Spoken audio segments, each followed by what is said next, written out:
Climate change is a civil rights issue. Justice is overdue. It's time for communities to invest in renewable energy.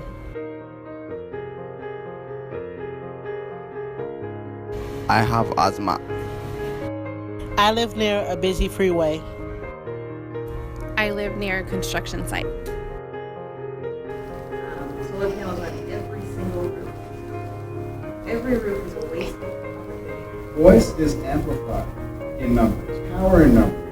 Saying of how we're really being affected by these issues. It's about education. Start off with this. And then think about how can we actually harness this education to bring community together, to form a common ground, a common understanding that we're all after the same thing. And that to understand, well, if I look across my community, how many thousands of people are here experiencing very similar issues? How many thousands of people are in my community and they're not happy about the social and environmental circumstances that they're facing? Think about how we can reframe these dominant narratives that say we are the ones that are responsible for our own health. And we are to a certain extent, but we should have the same opportunities as others, shouldn't we? Let's push this and let's mobilize as communities, standing together, hand in hand, walking together to demand social and environmental equity for all.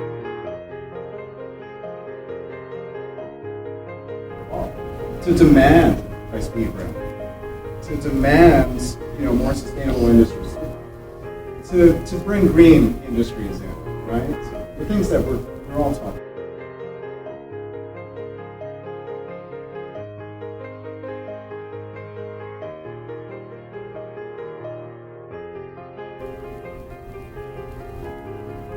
How did the civil rights movement? What did it produce? Was it one person standing and shouting? To dramatize this blatant injustice and to demand that the federal government not put a cent in this city unless it decides to face the realities of desegregation.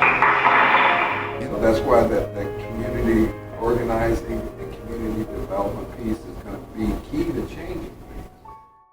And I just recently read an article where your generation is one of the first generations that's not chomping at the bit to have a car. None of us can't afford to take time out and go to things, okay? It's just, we just don't have it, and we don't know that it's going to be effective. And it's been so ineffective in the past in certain periods until people just give up, okay? They get complacent. And I hope you never get there, okay? Because you can achieve whatever it is you want to achieve. Okay, but if you tell yourself you can't, you're going to sit in the corner and you're going to watch. If I don't teach you nothing else, let me tell you what gray water is. Okay, when you go to Europe, okay, I've been to Japan, Europe. I spent 3 years of my life in Korea. Okay, there are no cars in Korea. Only the people in Korea that have cars are the prime ministers, the wealthy people. They're the only ones because the taxes to drive a car in Korea costs more than a car. Okay? And so people just don't have that kind of money. But what gray water is, we waste more water in America. There's only one other country that wastes as much water as we do, and that's Germany. Okay? Gray water is if you use the toilet, okay? And as soon as we use the toilet out here, we flush it. Okay? In other countries, they don't flush that toilet until it's been used by several people. Okay, you may say that sounds disgusting, but when you live in countries where water is something they really have to concern themselves with, Bermuda, for example, and that's a fairly wealthy place. They have all, if you see the roofs, and the first time I was there, I was just so amazed. One, it's run by black folks. Black folks run that kind of English, but when the faces you see, and all the roofs are white.